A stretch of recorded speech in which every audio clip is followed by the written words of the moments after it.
Hey guys, Jeff here from Films at Home, and I just want to make a quick video responding to a lot of the comments that I got the other day on my Sony digital, copy video where we talked about how Sony was only putting out Easy Rider and Little Women on 4K on digital, at least in the US. I know you can buy it from other places, and I'm aware that everything's region free, but for people in the US, that's a lot of people that touches if that decision was to be made. And it's very interesting. This industry changes day by day. And, a week ago, I get an email from Sony talking about digital only 4K releases. And now we get this new news today about the Sony PlayStation 5 and the fact that it's going to have a 4K Blu-ray drive. And that's really important for physical media. And so I guess I kind of overreacted, I'll be honest. I overreacted to it. I got a little fired up because I'm a physical media collector and I didn't like the fact that some of these classic movies were possibly not coming to physical media in the US. And I was going to have to go out of my way to try to get them on Amazon UK, ship them over from Europe, pay a bunch of taxes and import fees. Nothing I really want to do when I should be able to get it at my local store for $20. But thankfully, it does look like Sony is reeling that back in a little bit. There is some hope that maybe Easy Rider is coming to 4K in the US, but this news about the PlayStation 5 is also a very big deal. So, as you know, Sony PlayStation 4, when it was released, did not have a 4K player. Neither did the original Xbox One. So neither one of them had a 4K player at launch, and that was tough. They had Blu-ray players, but 4K really wasn't that popular at launch.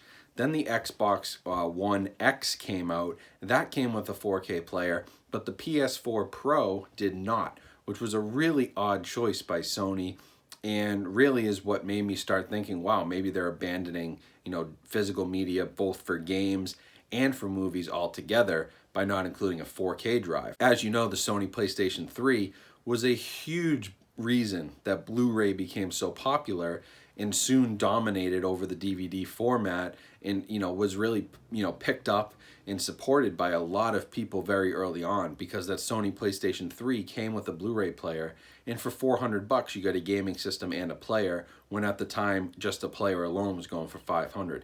Similar to what Xbox did with the 4K Blu-rays, and the way that they've helped push that along by bringing in a cheaper, more accessible 4K player into the market. Now with the Sony PlayStation 5 fully supporting 4K Blu-ray and having a disc drive, this changes everything, because this is probably going to propel the 4K format. And you can know that, the Sony PlayStation 5 is coming out next holiday season, 2020. If you figure that has at least a 5-year to 7-year life cycle on it, like the PlayStation 4 had, then we're talking about at least into 2025, 2027, towards the end of the next decade. Physical media is still extremely relevant, because both the new Xbox is rumored to have the 4K drive. Why would they change that from what they currently have? And now Sony has still adopted it. There was a lot of talk about these gaming systems not having any drives. Xbox already has a version with no disc drive on it. It's digital only.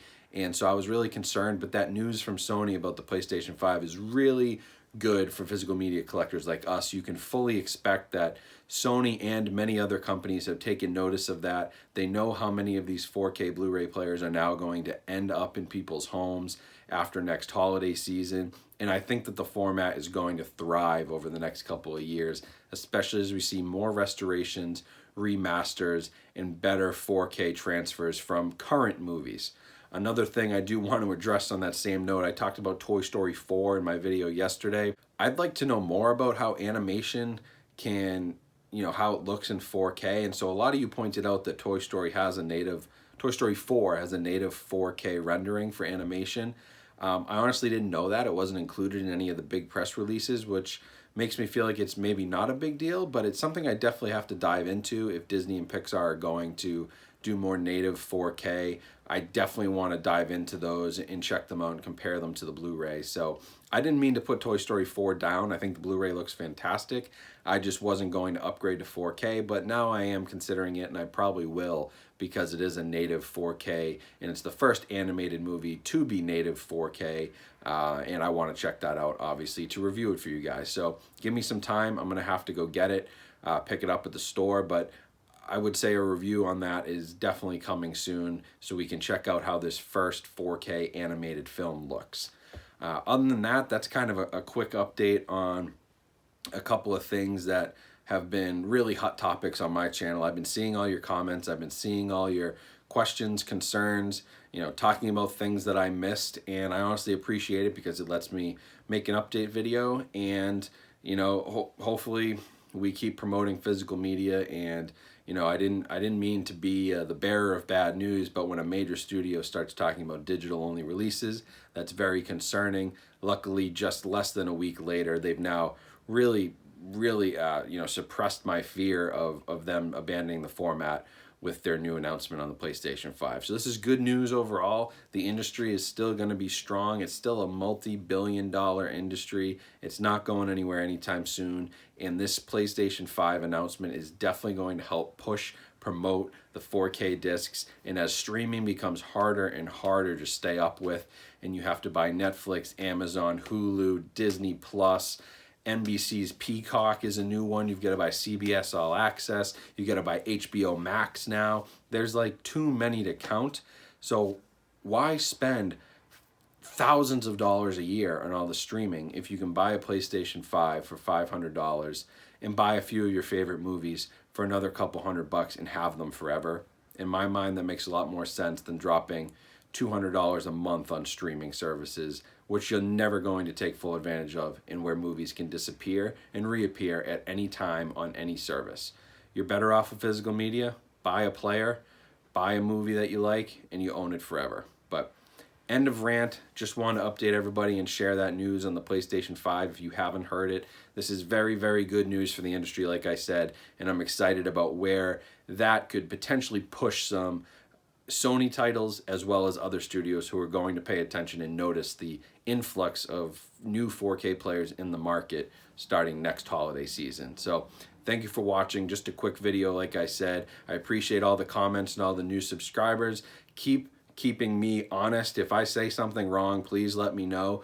Like I said, I can't get everything right. I'm not an expert. I try not to get too in depth because 99% of people just want to know, is this worth buying or not worth buying? Does it look good or not? Should I upgrade to 4K or not?